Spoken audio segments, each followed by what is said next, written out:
Next up, we have the Red Alerts by Stephen Friend. Thanks, Chris. One of the things we always like to do in these sessions is talk about some of the security risks that we're seeing in the market at the moment. Of course, at the moment we need to be more aware than perhaps normal seasons, but the issues of backups and restores and disaster recovery is something that I think most of us can identify with the fact of just how important that is to continuity of our business. You'd be surprised the number of organisations that we hear from where they do they go through a process of having a disaster incident.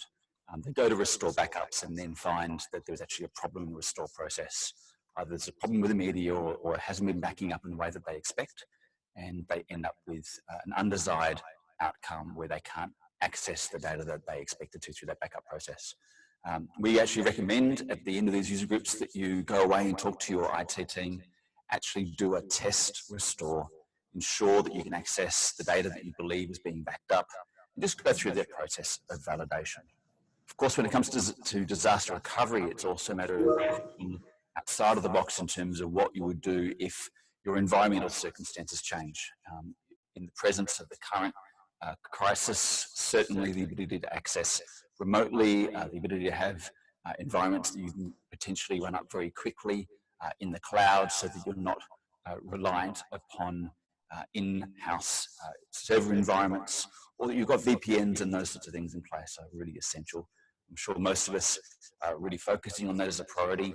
If you have any questions around that and how we can leverage techniques to put Exo in the cloud, for example, to address some of those pain points, certainly do discuss those with us. Of course, email scams are more prevalent than ever.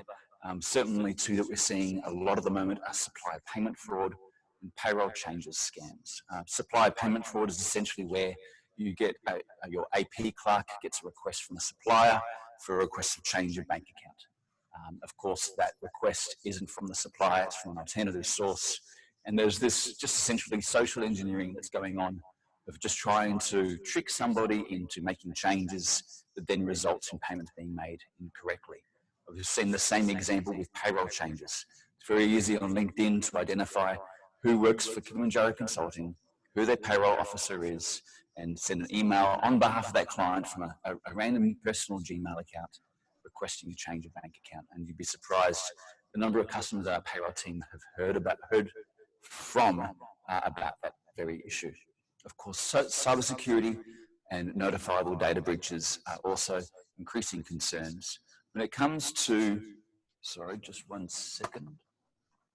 When it comes to notifiable data breaches and cybersecurity, of course, you'd be surprised the number of organisations that this is impacting that are large organisations. In the US, we've seen whole, government areas wiped out, local governments impacted for months on end. We've had this example recently of toll within Australia, where it really impacted deliveries, and we all need to be aware of those potential attack vectors and ensure that we've got appropriate security in place to protect from them.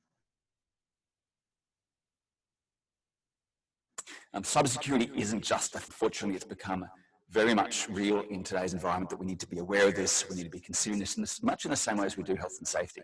What processes do you go through in terms of your business, in terms of considering health and safety and implications to your organisation and your employees?